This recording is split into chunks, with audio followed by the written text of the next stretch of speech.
আজকে আপনাদেরকে মিষ্টি দোকানের সবথেকে দামি আর মূল্যবান সন্দেশটা বানিয়ে দেখাবো। হ্যাঁ প্রিয় দর্শক, এই ইলিশ পেটি সন্দেশটাই কিন্তু আমরা মিষ্টি দোকান থেকে খুবই চড়া দাম দিয়ে কিনে থাকি, কিন্তু বিশ্বাস করেন হাতে মাত্র কয়েক ঘন্টা সময় থাকলে আর কয়েকটা উপকরণ থাকলেই কিন্তু ইজিলি বাসায় আপনি এটা খুবই স্বাস্থ্যকর উপায়ে বানিয়ে বাচ্চাদেরকে দিতে পারবেন। আর এটা যে এতটা মজা হয়, বানানোর সাথে সাথেই কিন্তু নিমিষেই শেষ হয়ে যায়। এটা কিন্তু আপনারা অনেক দিন যাবৎ সংরক্ষণ করেও খেতে পারবেন, সেটা আমি বলে দিব এই ভিডিওর মাধ্যমেই।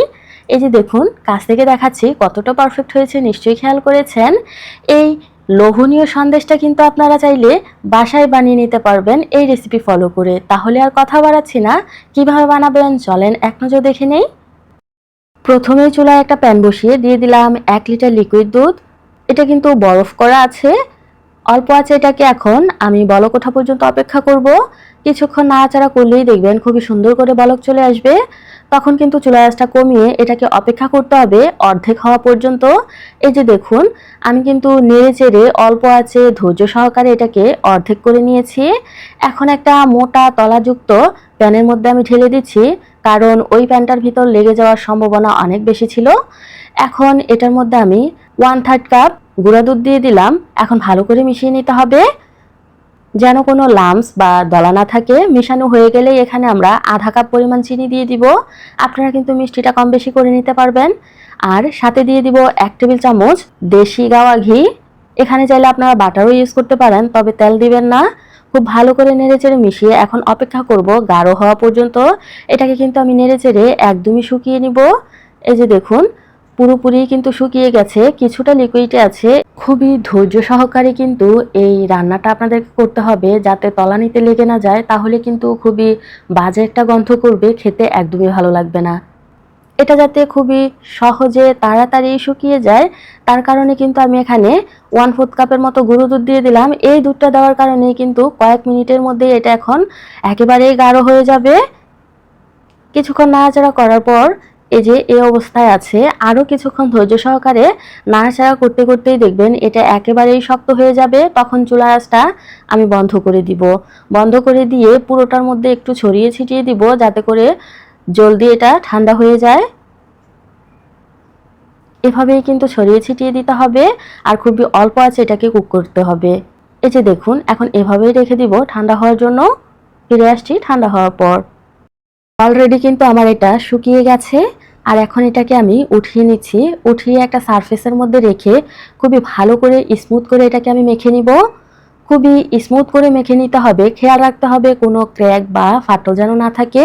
খুবই ধৈর্য সহকারে আস্তে আস্তে কিন্তু আপনাদেরকে এটা স্মুথ করে শেপ দিয়ে নিতে হবে। অবশ্যই কিন্তু হাতের মধ্যে একটু ঘি লাগিয়ে নেবেন, না হয় কিন্তু এটা হাতে লেগে আসবে। অনেকক্ষণ যাবৎ এটাকে মথে আমি খুবই স্মুথ করে নিয়েছি, ঠিক এরকমটাই আমি চাচ্ছিলাম। এখন এটাকে আমি 3টা ভাগে ভাগ করে নিব। প্রথমটাকে আমি খুবই ছোট রাখবো, আর পরের 2টাকে কিন্তু আমি সমান্তরেই রাখবো, একটু বড় সাইজের। এই যে দেখুন, 3টা ভাগই কিন্তু আমার করা হয়ে গেছে। এখন ছোট যে অংশটা, এটার মধ্যে আমি একটু কালার মিক্স করব। ইয়েলো ফুড কালারটা আমি মিক্স করতেছি, যাতে করে খুবই সুন্দর একটা ইলিশের ডিমের কালার হয়। এটা দিয়েই আমি ডিমটা ক্রিয়েট করব। কিছুক্ষণ আলতো হাতে মিক্স করলেই দেখবেন এটা সুন্দরভাবেই মিক্স হয়ে গেছে। এখন এটাকে আমি একটু লম্বালম্বি করে বেলে নিচ্ছি, যাতে করে ইলিশের মাঝখানের পেটিটার মধ্যে দিতে পারি। আচ্ছা, এখন কিন্তু বাকি 2টা অংশকেও আমি লম্বালম্বিভাবে একটু মোটা সাইজের রোল করে নিচ্ছি। কিভাবে করে নিচ্ছি একটু দেখেই বুঝে নিতে হবে, এটা বলে বোঝানোর মতো কিছুই নেই। একইভাবে কিন্তু 2টা রোলে আমি করে নিয়েছি। এখন একটা চপারের মধ্যে র্যাপ পেঁচিয়ে নিলাম, যাতে করে এটা লেগে না আসে। এখন কিভাবে করে নিচ্ছি একটু লক্ষ্য করেন। একটা ফিঙ্গার দিয়ে একটু আস্তে আস্তে আপনাদেরকে এই কাজটা করতে হবে। বেশি তাড়াহুড়া করলে কিন্তু এটা ফেটে যাবে, ক্র্যাক পড়ে যাবে। তাই আস্তে আস্তে এই কাজটা করে নেবেন। যতটা সম্ভব ধৈর্য সহকারে এটাকে এভাবে ছড়িয়ে ছিটিয়ে নিতে হবে। একটা সাইড কিন্তু আপনাদেরকে উঁচু রাখতে হবে, আর বাকি সাইড কিন্তু আপনাদেরকে ঢালু করে দিতে হবে। একই রকম করেই কিন্তু আমি বাকিটাকেও করে নিব।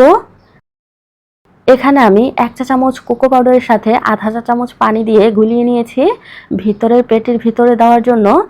এই যে দেখুন, হাত দিয়ে একটু একটু করে লাগিয়ে দিবেন, তাহলেই কিন্তু ইলিশের পেটির ভিতরে কালো কালো যে অংশটা থাকে সেটাই হয়ে যাবে।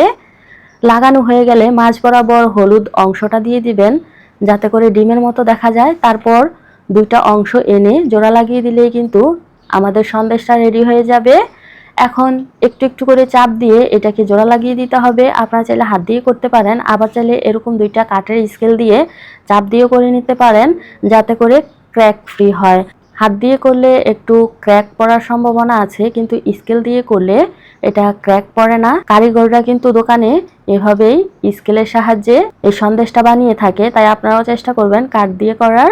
আচ্ছা, এখানে আমি যেই সিলভার কালারের তবক থাকে কেক ডেকোরেশন করার, সেটা একটু লাগিয়ে দিয়েছি। এতে কিন্তু লাক্সারিক মনে হবে। আর দোকানের মধ্যেও কিন্তু এই তবকটা লাগিয়ে থাকে, তাই আমিও লাগিয়ে দিলাম। তাই বলে আপনারা এটা ভাববেন না যে এটা না লাগালে হয়তো আপনাদের এটা হবে না। আপনাদের কাছে যদি এটা না থাকে তাহলে এটা ছাড়াও হয়ে যাবে।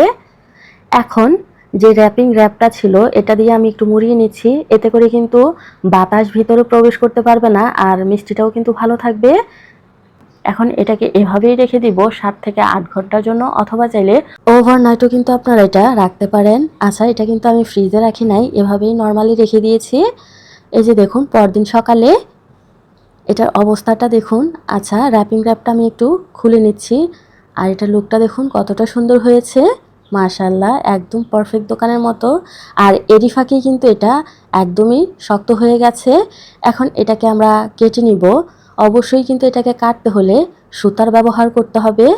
এটা কিন্তু ছুরি অথবা কেচি দিয়ে কাটার কোনোই দরকার নেই, কারণ এটাকে এভাবেই কিন্তু সুতা দিয়ে কাটতে হয়। দোকানে কিন্তু কারিগররা এভাবেই সুতা দিয়ে কাটে, আর এই সুতা দিয়ে কাটার কারণে কিন্তু খুবই সুন্দর একটা লুক আসে। অবশ্যই কিন্তু আপনারা এই সুতাটা দিয়ে কাটার চেষ্টা করবেন। আর এই সুতা দিয়ে কাটা কিন্তু কোনো আহামরি কিছু না। এই সুতা 2 মাথা ধরে টান দিলেই কিন্তু খুব ইজিলি এটা কেটে যায়। আর কাছ থেকে দেখাচ্ছি, দেখুন কতটা পারফেক্টলি হয়েছে। দেখে মনে হচ্ছে না ভিতরে খুব সুন্দর মজাদার একটা ডিম আছে। আচ্ছা, সবগুলাই কিন্তু আমি অফ ক্যামেরায় কেটে নিয়েছি। আর এটা কতটা লোভনীয় হয়েছে নিশ্চয়ই খেয়াল করেছেন। এভাবে অন্তত পক্ষে বাসায় একবার হলেও ট্রাই করবেন। আর এটা দোকান থেকে চড়া দাম দিয়ে কেনার কোনোই প্রয়োজন নেই। বাসায় যদি আপনারা কয়েকটা উপকরণ দিয়ে কয়েক মিনিটেই বানিয়ে নিতে পারেন, তাহলে কেন দোকান থেকে কিনে খাবেন। এটা যদি আপনারা এভাবে রেখে দেন 4 থেকে 5 দিন কিন্তু এভাবেই ভালো থাকবে। আর যদি নর্মাল ফ্রিজে রেখে খান তাহলে কিন্তু 1 সপ্তাহেরও বেশি ভালো থাকবে। আচ্ছা, এখন একটা সন্দেশ আমি ভেঙে দেখাচ্ছি। এটা আপনি যাকেই খাওয়াবেন সে কিন্তু প্রথম দেখাতে বুঝতেই পারবে না এটা আপনার হাতে বানানো। আচ্ছা, প্রশংসায় কিন্তু পঞ্চমুখ হবেন এই রেসিপিটা যদি একবার ট্রাই করে কাউকে খাওয়ান। সামনেই কিন্তু আসতেছে ঈদ, ঈদের মৌসুমে কিন্তু আপনারা এই ডালাটা অবশ্যই খাবার টেবিলে রাখতে পারেন, তাহলে কিন্তু সবার নজর এটার মধ্যেই পড়বে। অথবা চাইলে বিয়ের যে কোনো অকেশনে, অথবা চাইলে কিন্তু হলদির ফাংশনে কিন্তু আপনারা এই ডালাটা সাজিয়ে খুবই ইজিলি আপনারা রাখতে পারেন। ভিতরটা কতটা সুন্দর হয়েছে নিশ্চয়ই খেয়াল করেছেন। এভাবেই কিন্তু বাসায় অন্তত পক্ষে একবার হলেও ট্রাই করবেন। আমার আজকের এই সহজ আর সিম্পল রেসিপিটা আপনাদের কাছে কেমন লেগেছে এটা জানাতে একদমই ভুলবেন না। চ্যানেলে নতুন হয়ে থাকলে অবশ্যই চ্যানেলটা সাবস্ক্রাইব করার অনুরোধ রইল। আজ এ পর্যন্তই, সবাই ভালো থাকবেন। আল্লাহ হাফেজ।